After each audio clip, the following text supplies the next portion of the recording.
नमस्कार, मैं निश कुमार स्वागत करता हूं आपके अपने यूट्यूब चैनल स्टडी पॉइंट 11 में। हम लोग देख रहे हैं एसएससी एमटीएस हवलदार परीक्षा 2024 के लिए प्रीवियस ईयर क्वेश्चन का रिवीजन सीरीज, जिसमें देखेंगे हम लोग 2022 से लेकर 2024 तक जितने भी पेपर हुए, यानी कुल 84 पेपर हुए हैं मेरे भाई। ठीक है, 84 सेट आपका एमटीएस का हुआ है 2022 से लेकर 2024 तक। तो इन सारे सेट्स को हम लोग करने वाले हैं और आज की इस वीडियो में देखने वाले हैं 8 मई 2023 के 3 सेट, यानी कि 25 25 25 कुल मिलाकर 75 प्रश्न इस वीडियो में हम लोग देखने वाले हैं मेरे भाई। और काफ़ी इंपॉर्टेंट है आपके पेपर के लिए, क्योंकि आपका एग्ज़ाम डेट आ चुका है और आप अभी जीके और इंग्लिश पर पूरा फोकस करेंगे मेरे भाई, क्योंकि जीके और इंग्लिश पर ही एमटीएस का रिजल्ट को तैयार किया जाता है, जैसा कि आपको पता है। तो जीके मोस्ट इंपॉर्टेंट है मेरे भाई, आप लोग ध्यान रखेंगे।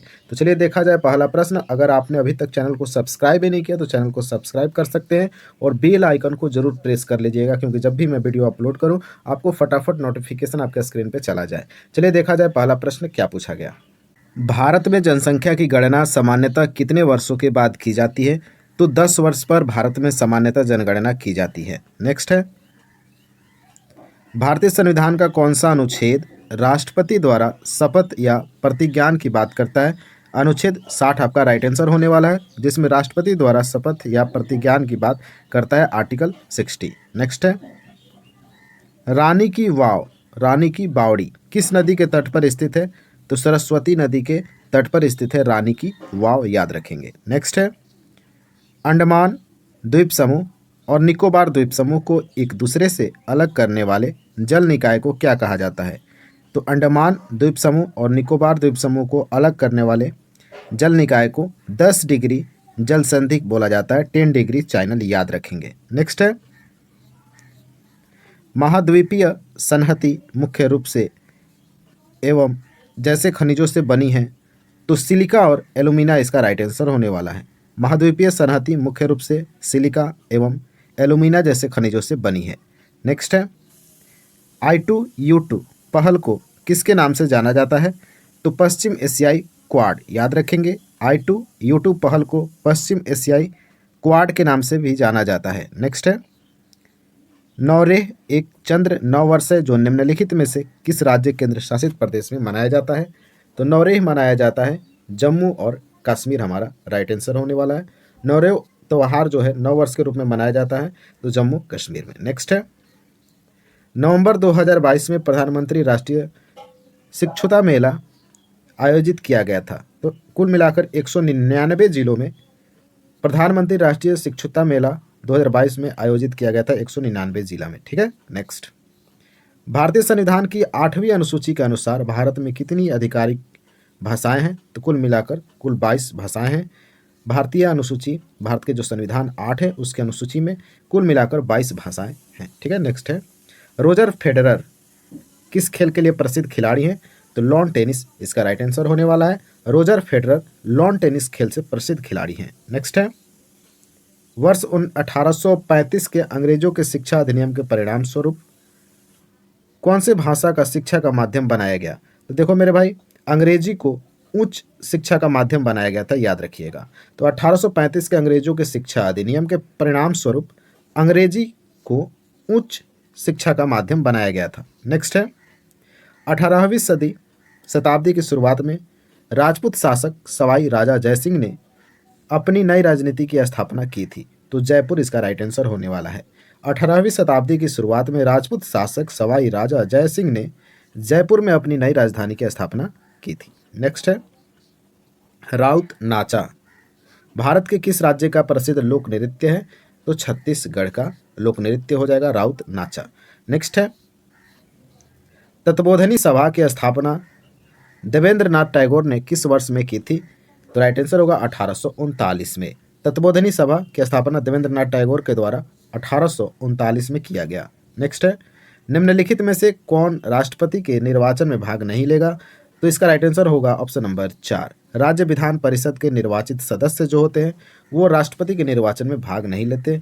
बाकी निर्वाचित लोकसभा सदस्य, निर्वाचित राज्यसभा सदस्य, राज्य विधानसभाओं के निर्वाचित सदस्य राष्ट्रपति के निर्वाचन में भाग लेते हैं। नेक्स्ट है, किस संस्था का संबंध भारत में गरीबी रेखा के आकलन से है? इसका सही उत्तर होगा राष्ट्रपति नमूना सर्वेक्षण संगठन, इसका राइट आंसर होगा।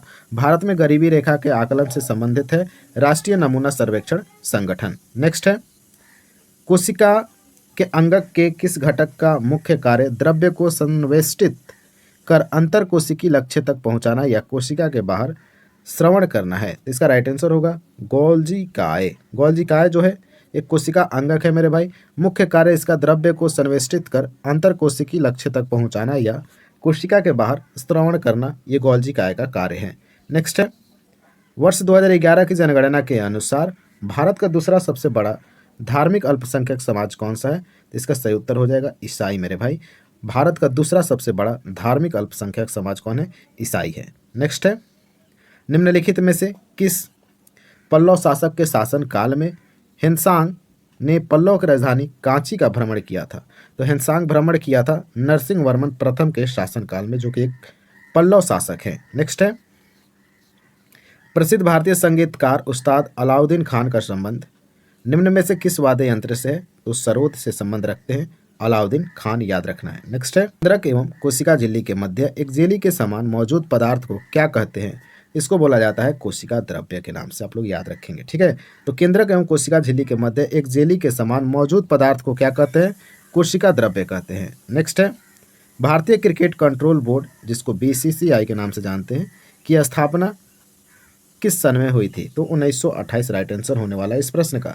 तो भारतीय क्रिकेट कंट्रोल बोर्ड बीसीसीआई की स्थापना 1928 में की गई। नेक्स्ट है, विद्युत धारा के प्रवाह को रोकने या प्रारंभ करने के लिए, परिपथ को तोड़ने अथवा पूरा करने के लिए किस युक्ति का प्रयोग किया जाता है? तो स्विच का इस्तेमाल हम लोग करते हैं, राइट आंसर हो जाएगा। ठीक है, नेक्स्ट है, गेहूं की खेती किस प्रकार की मृदा में सर्वोत्तम ढंग से हो जाती है? तो सुअपवाहित दुमटा मृदा, याद रखिएगा मेरे भाई। गेहूं की खेती के लिए कैसी मिट्टी चाहिए? सुअपवाहित दुमट मृदा। नेक्स्ट है, और ये फर्स्ट शिफ्ट का अंतिम प्रश्न, वर्ष 1905 में बंगाल के विभाजन के बाद अंग्रेजों द्वारा आधिकारिक कारण क्या दिया गया? तो सही उत्तर हो जाएगा प्रशासकीय सुविधा। तो 1905 में बंगाल के विभाजन के बाद अंग्रेजों द्वारा आधिकारिक कारण दिया गया था प्रशासकीय सुविधा। तो यह था हमारा फर्स्ट शिफ्ट का 25 प्रश्न। आइए देखते हैं सेकंड शिफ्ट का 25 प्रश्न। वीडियो अच्छा लग रहा है, हेल्पफुल है, तो वीडियो को थोड़ा लाइक और शेयर करते रहिएगा। ठीक है, देखते हैं पहला प्रश्न सेकंड शिफ्ट का। गुरु केलुचरण महापात्र पुरस्कार की शुरुआत वर्ष 1965 में की गई थी। गुरु केलुचरण महापात्र को किस नृत्य शैली के लिए जाना जाता था? तो ओडिसी इसका सही उत्तर होगा। इंपॉर्टेंट प्रश्न है, पेपर में 100% पूछा जाएगा, आप लोग ध्यान रखेंगे। नेक्स्ट है, उत्पादित वस्तुओं और सेवाओं के वार्षिक मूल्य की गणना करने के लिए उपयोग की जाने वाली उत्पाद विधि को क्या कहा जाता है? तो मूल्य वर्धित विधि बोला जाता है। इसका राइट आंसर होगा मूल्य वर्धित विधि। तो उत्पादित वस्तुओं और सेवाओं के वार्षिक मूल्य की गणना करने के लिए उपयोग की जाने वाली उत्पाद विधि को मूल्य वर्धित विधि बोला जाता है। नेक्स्ट है, विश्व का सबसे बड़ा महाद्वीप कौन सा है? तो एशिया महाद्वीप है। नेक्स्ट है, निम्नलिखित में से कौन सी जल संधि श्रीलंका को भारत से अलग करती है? श्रीलंका को भारत से पाक जल संधि करती है अलग, याद रखेंगे।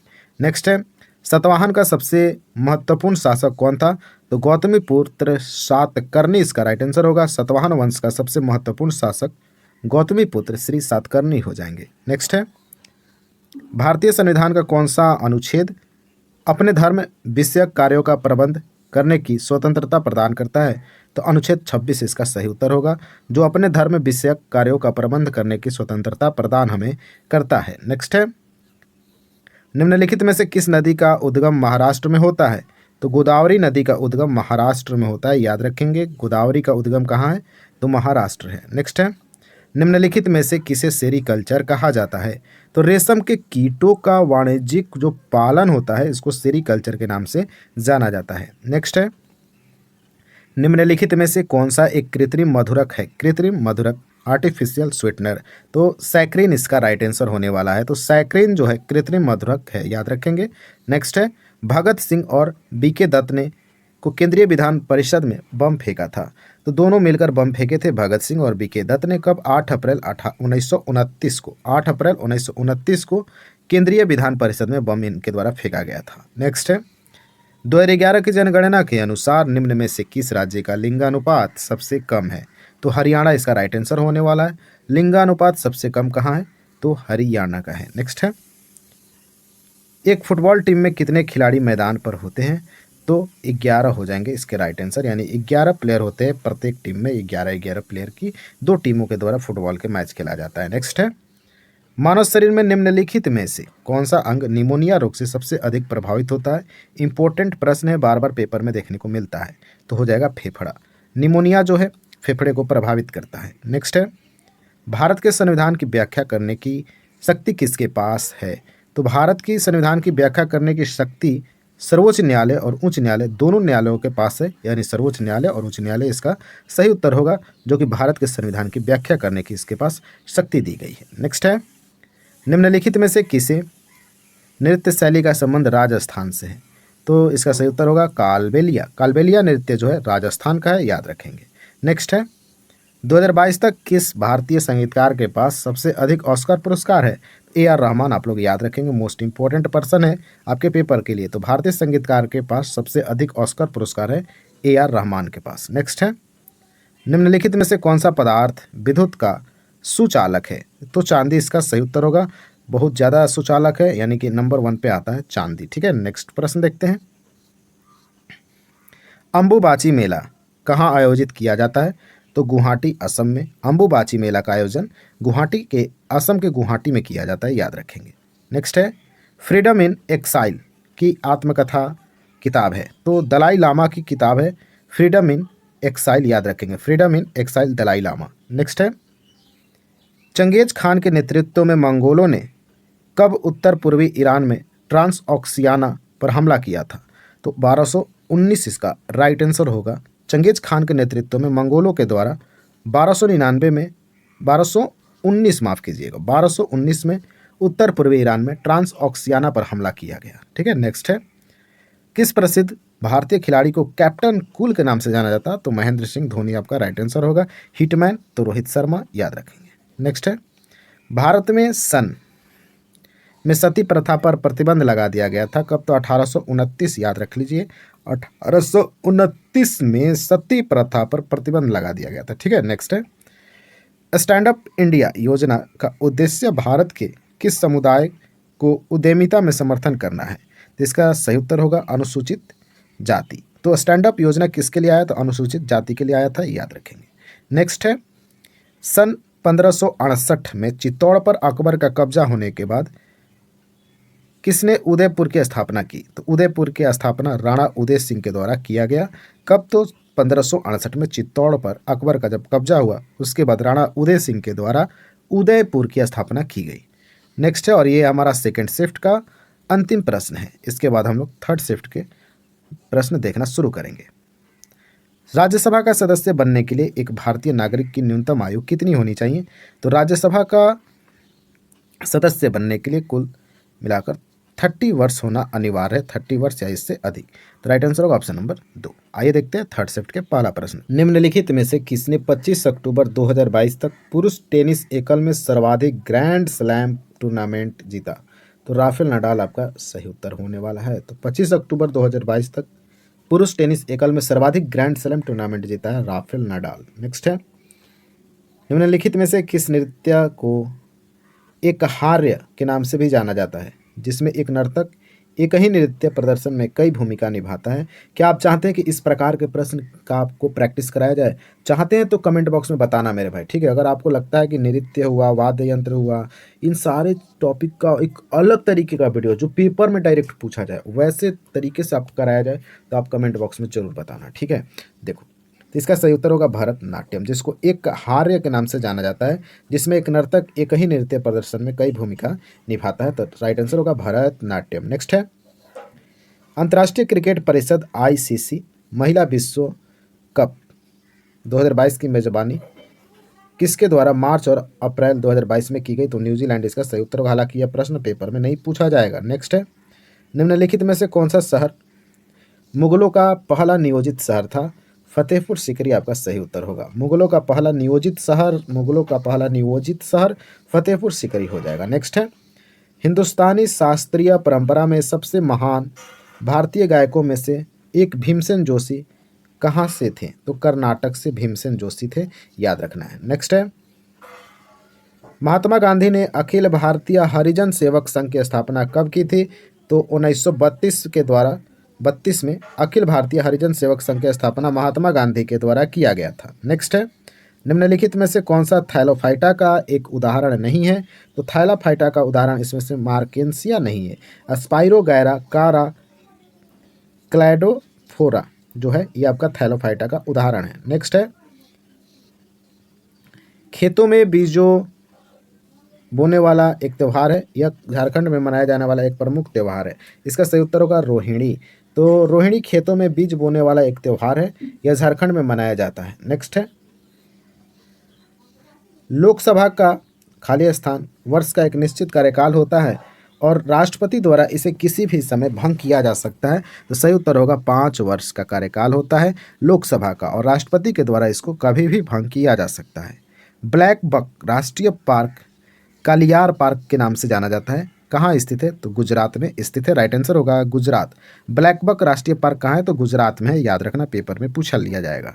अगला है कि निम्नलिखित में से कौन सी पुस्तक राजा हर्षवर्धन द्वारा नहीं लिखी गई थी? तो याद रखना, रत्नावली, प्रियदर्शिका, नागानंद जो है हर्षवर्धन के द्वारा लिखा गया। अमुक्तमाल्यद जो लिखा गया ये हर्षवर्धन के द्वारा नहीं लिखा गया। तो राइट आंसर होगा ऑप्शन नंबर 4। नेक्स्ट है, निम्नलिखित में से किस नदी का प्राचीन नाम बिपाशा है? बिल्कुल आसान प्रश्न, ब्यास नदी का प्राचीन नाम बिपाशा है, याद रखना। नेक्स्ट है, भारत में 5G दूरसंचार तकनीक किस वर्ष शुरू की गई थी?